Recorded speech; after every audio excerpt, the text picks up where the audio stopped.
Isang mapagpalang araw po sa ating lahat. Ako po si Charles at welcome po sa aking daily devotion. Sa araw na ito, tatalakayin natin yung kung ano nga ba dapat yung nasa isip mo or kung ano nga ba dapat yung mga dapat na alam mo tuwing ginagawa yung komunyon or sa tuwing or bago mo gawin yung komunyon. So, Luke chapter 22 verse 19 to 20 sabi rito, "And he took the bread." Sa Tagalog ko pala siya babasahin, sorry. So, ito, "At siya'y dumampot ng tinapay at nang siya'y makapagpasalamat, kanyang pinagputol-putol at ibinigay sa kanila na sinasabi, 'Ito'y aking katawan na ibinibigay dahil sa inyo.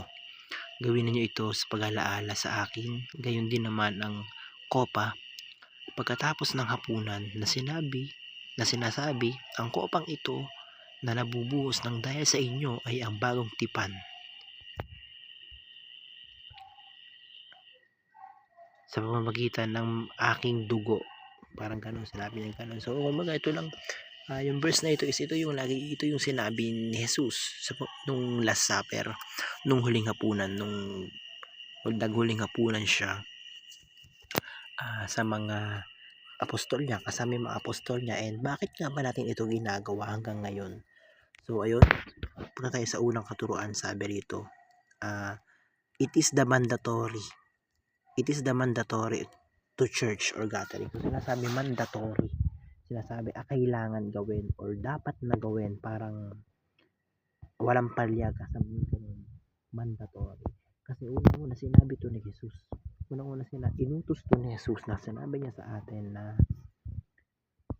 gawin nyo ito bilang pag-alala sa akin. So yun, kumbaga kaya naging mandatory kasi syempre inutos si Jesus mismo, nag-utos nito eh. Si Jesus mismo nagsabi na to na dapat natin gawin yung Last Supper bilang pag-alala sa kanya.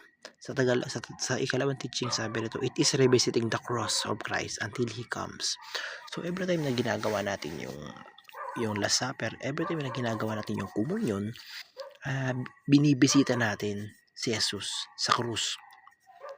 Kumbaga, sinabi niya kasi katawan at dugo niya daw yun eh. So every time na ginagawa natin yun ay binibisit, kumbaga nakikita natin or nakakasama natin yung Jesus na nasa krus.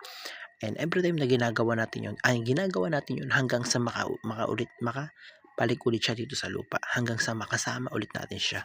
Sa ikatlong teaching sabi rito, it helps believers experience the real spiritual presence of Christ. So sinasabi rito, and every time na ginagawa daw natin yung komunyon, every time na nagkukomunyon tayo, may ostya, may tinapay, may alak na iniinom, hindi naman literal, pero sinasabi rito na parang kasama natin si Jesus. Kumbaga yung espiritu ni Jesus ay nasa atin, dahil yun nga, yung presensya niya ay nasa atin, dahil yun nga inutos niya eh.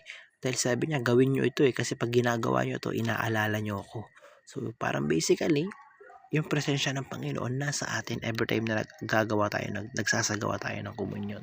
Sa unang application, para ba natin ito may apply sa ating mga buhay? So, revisit the cross of Christ. So, yun, gawin natin yung komunyon. Kahit na 2 lang kayo, 4, 3, 5, or mga maunti lang, kahit na hindi literal na nasimbahan, something like that, gawin natin. Dapat natin ay binibisita natin ang Panginoon. Dapat ginagawa natin ito kahit naman hindi araw-araw, pero kumbaga ginagawa natin ito most of the time. Nang sa ganun sa pamamagitan kasi ay binibisita natin ang Panginoon. So sa ikalawang application sabi ito, remember the seriousness of Christ's love.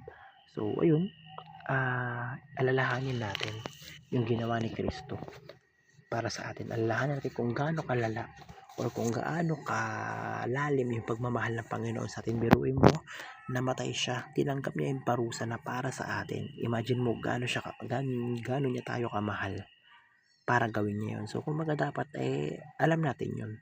Alam natin kung ano yung ibig sabihin nun. Alam natin kung gaano kahalaga yun.